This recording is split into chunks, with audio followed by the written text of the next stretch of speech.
Ashley, Ash Duran, and welcome to my YouTube channel.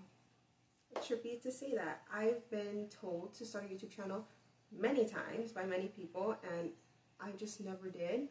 I don't think I had anything I was very passionate about to start it about, if that makes sense, besides like lifestyle stuff. But I finally found something, and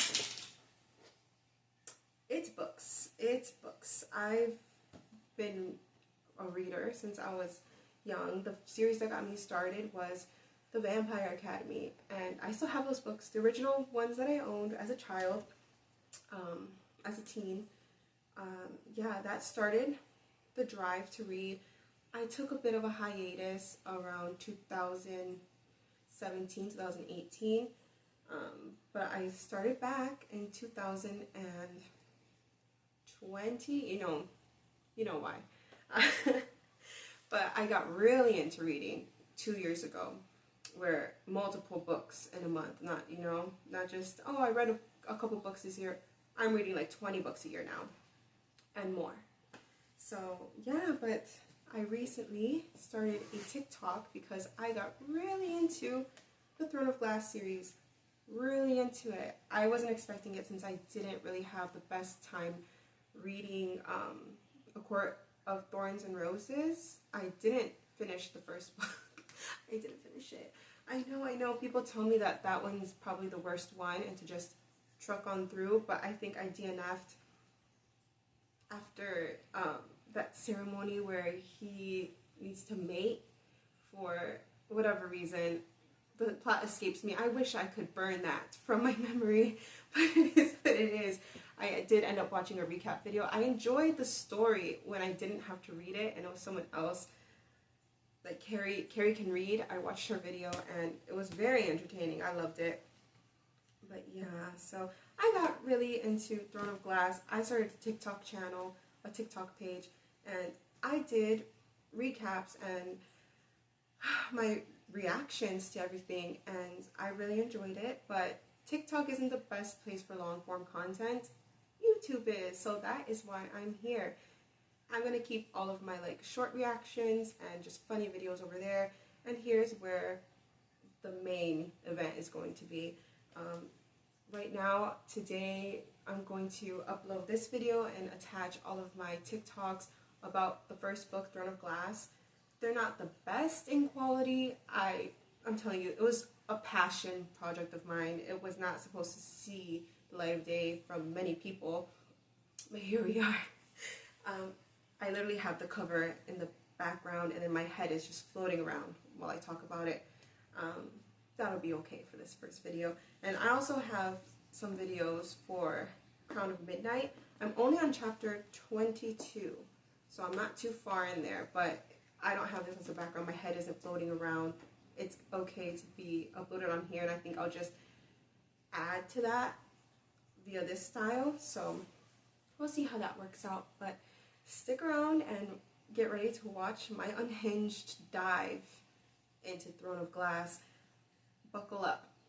I'm a little crazy up here sometimes, but like, subscribe, and comment, and introduce yourself down there, alright? I don't want to be talking to myself. And let me know who you are, where you're from, or maybe not where you're from if you're a minor, but what was your last read? What's your favorite book? What is a 5-star read?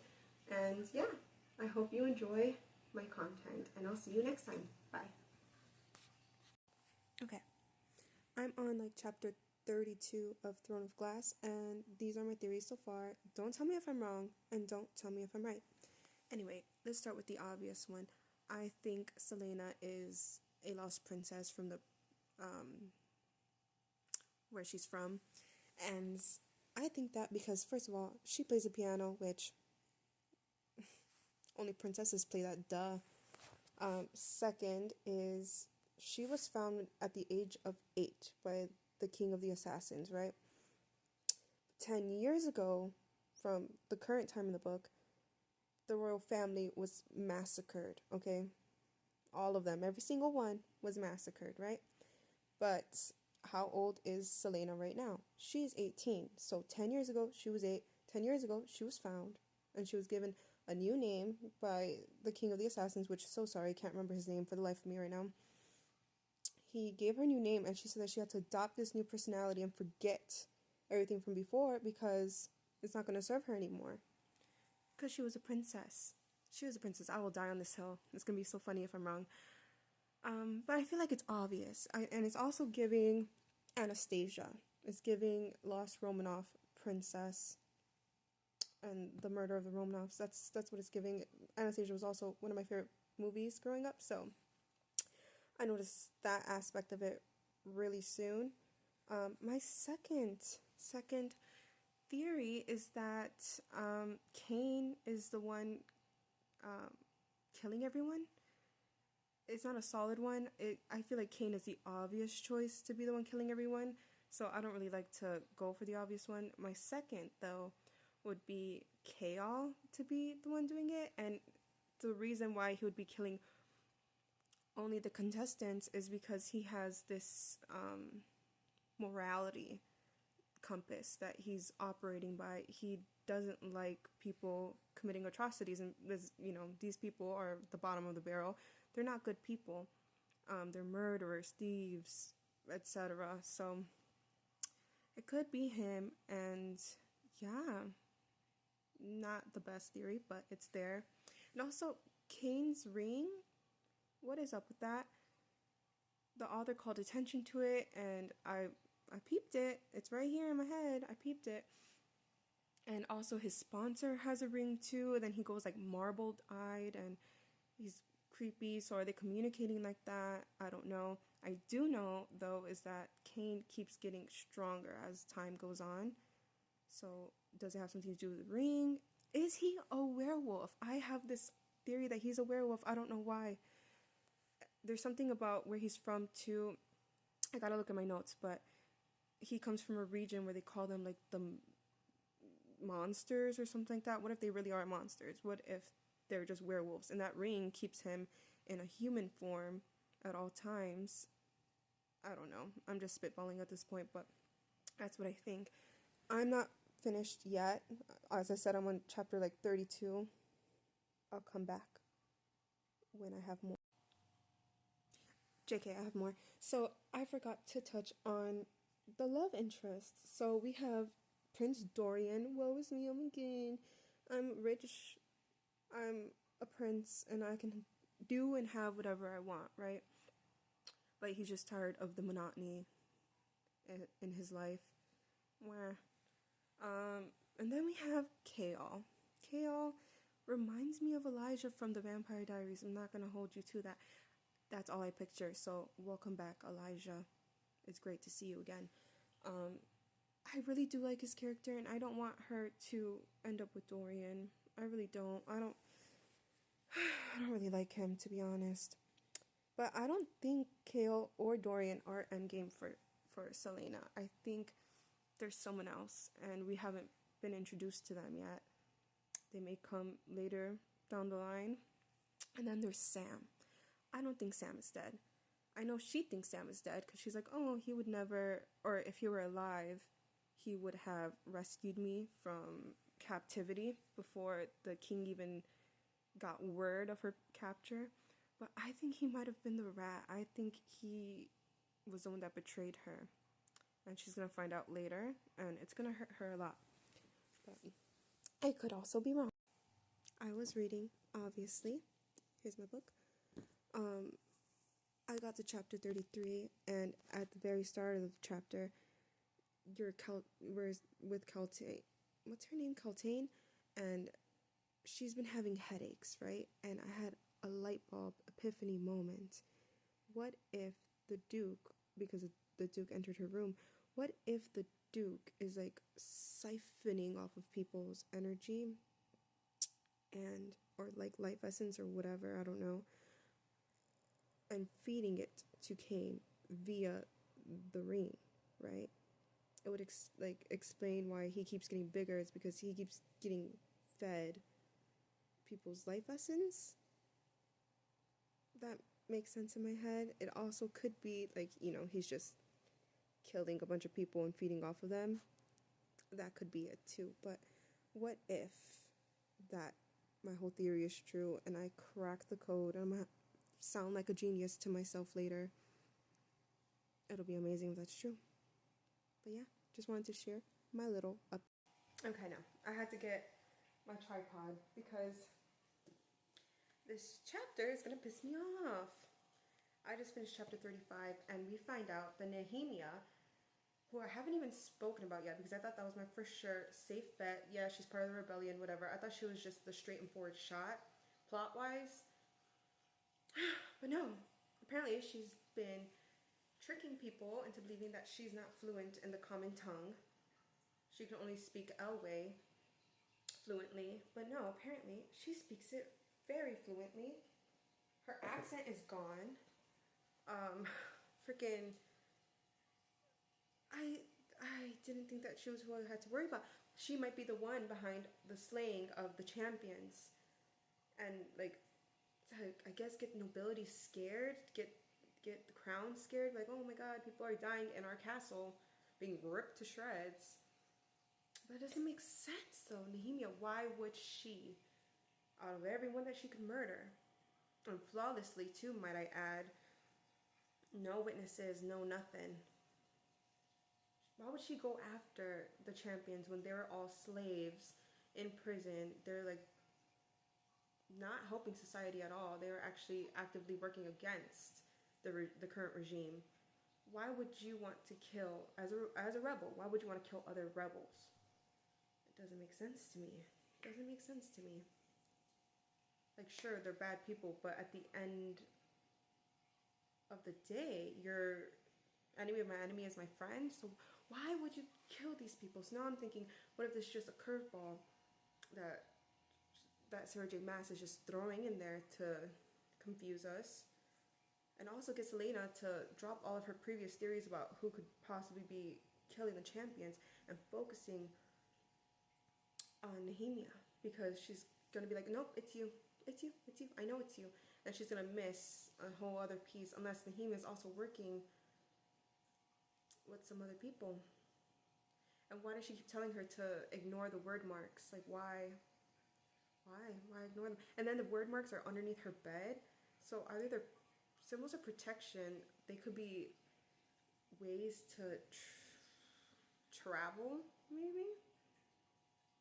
I don't know, unless the word marks are there placed by Elena to protect her while she sleeps. I don't know. I know that the amulet is to protect her. I'm just confused. I'm not well. And I need to keep reading. I know I probably just jumped the gun with this, but I wanted to give an honest reaction. I was doing live reactions and it muted everything. So that's fun. I was reading chapter 38 and Elena was going to the ball. I think 37, 38. And I went down the rabbit hole. I don't know why this idea popped up in my mind, but I was like, oh my god, we're getting Philippa conversation. They're chit-chatting, kikiing, like they're having a grand ball. And then the guards are all of a sudden getting dialogue, and red alert in my mind, I was certain that Selena was going to come back from the ball and everyone would be slaughtered in her room, and it was going to be because she erased the word marks from under her bed, and what's her name? Philippa would have been there waiting for her to like undress her, because you know she's wearing a full gown, so she would just wait for her to come back. Debunked. They kissed. Oh my god, her and Dorian kissed, and I'm not sure how I feel about it. What makes it worse is that Kale is outside of her balcony watching up while she's all giddy and dancing and stuff, because she had danced with Dorian all night. Kale was too much of a sucker to want to ask her to dance, and he's just sad because she's all happy and stuff, and it's not because of him. That's sad, but also he's acting like Joe Goldberg. What are you doing? Why are you just staring up at her balcony? That's weird. The heck? And I also have another theory. Bear with me. I think that Selena and Dorian may have known each other when they were children. and that's why she has such a soft spot for Dorian. And then she wants to hate him because obviously, like, what his family has done to not only her people but now Nehemia's people. It's a terrible, terrible regime.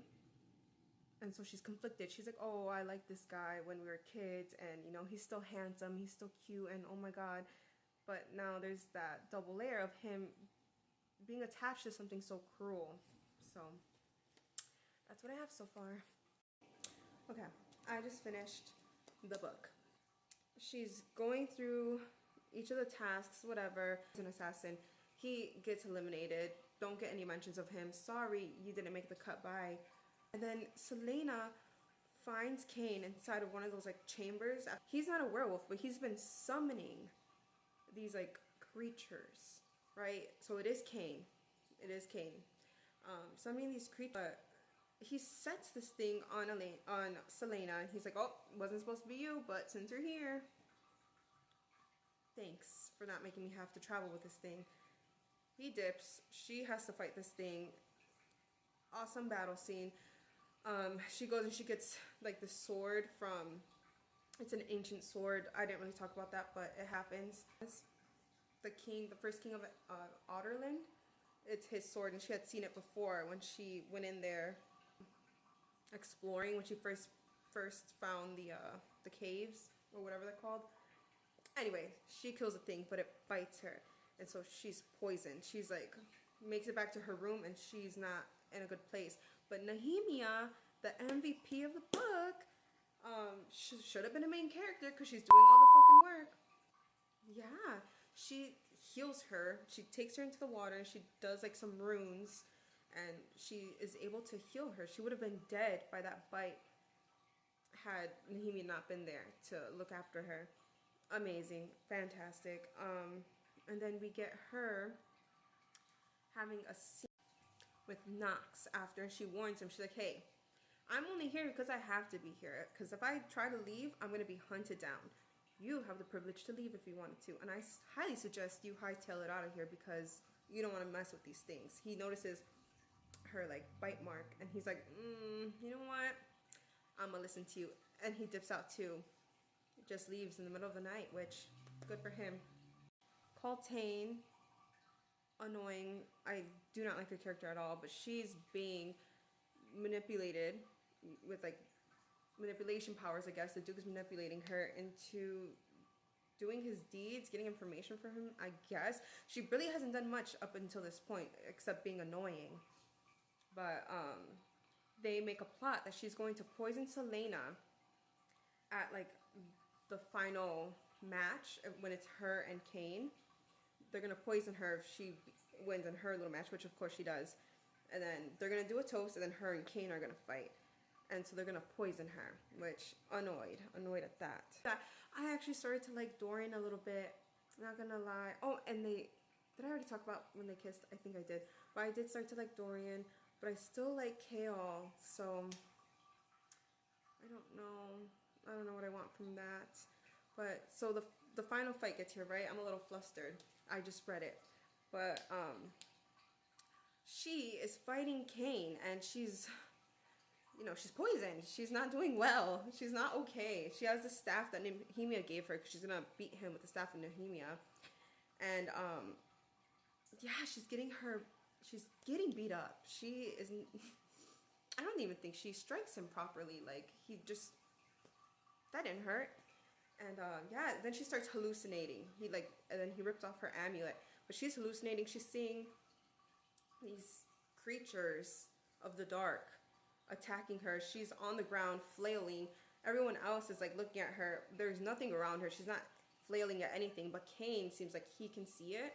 And Dorian is like, is this girl poisoned? What the heck? But no one can interfere, because if they interfere, then she's going to be disqualified. And then obviously she's going to get sent back to the salt mines, right? We don't want that. But he doesn't do anything. He's just frozen. He's not doing absolutely anything. But Kale doesn't do anything either. I mean, he kneels next to the salt circle. There's a circle surrounding them that no one can pass. And he edges to the very border, and he's like reaching for her and telling her, get up, get up. she's like, I'm tired of this, Grandpa. And he's like, well, that's too damn bad. You're going to get up and you're going to defeat this man. But yeah, Nehemia approaches the circle and she's looking like she's from the Magicians. I don't know if you've seen that show, but she's doing these hand signals, drawing runes. And then Selena sees Elena, these names. Elena comes to rescue her, right? And she's like, I can't do much, but I can take away the poison from you so that you can have a fair shot and fight. So that's exactly what she does. But she's doing these magic tricks, defeating these like shadows, making like pockets in her shadows, whatever. Takes away shadows from Cain. It's a whole thing. Very acid trippy, but it is what it is. Selena is good to go. She's ready to fight, and she does win. She beats him up. At the end, she's like, yeah, I win, right? But Cain comes up, and he's about to like stab her in the back after a look between him and the king, which is obviously the freaking worst guy of them all. Of course, he's involved in this plot in some way. He's gonna go stab Selena, but our boy Kale said, not my woman. Stabs him, kills him. And it's actually very confusing. You're supposed to be the king of the royal, or the captain of the royal guard, but you have no bodies. This is your first body. Okay, nepotism. How do you become captain of the royal guard without getting your sword bloodied? Make it make sense. Make it make sense, because it doesn't make sense. But yeah, so, and then to wrap it up,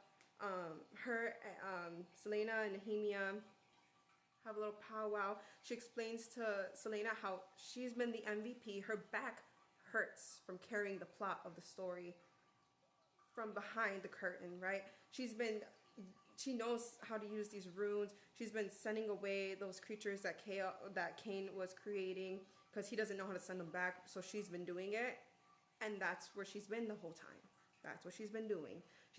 Selena's over there being like, oh, she's probably evil. She's literally saving everyone's lives. And she tries to save your life multiple times, but you keep erasing the freaking symbols from under your bed. You're making her do double the work to protect you. And then I'm starting to like Dorian, right? She's injured from the fight. Obviously, she took a walloping, all right? She's not well. He's reading to her. It's really sweet. And of course, once I start to like him, now she wants to break up with him. Yeah, she breaks up with him because she's now the official champion, and it's not gonna look right, or it's not gonna be okay if she dates the prince of Otterlin. So it's like, you couldn't put two and two together before, Selena? Okay. Anyway, but she tells, oh, and what pissed me off is that her and Kale were having this moment, you know, he's really heartbroken over bloodying his sword for the first time ever. And she's like hugging him, and then stupid Dorian, I love him but I hate him, he interrupted this moment that I've been waiting for the entire book. Okay, but anyway, she breaks up with Dorian, and then later she tells Kale, like, I broke up with him. And he's like, well, at least one of you guys has a brain. And then he actually smiles for the first time with her. He may have smiled before. I don't remember it, though. I remember now. So this is the first time he smiled with her. And everything was right in the world. And last minute theories.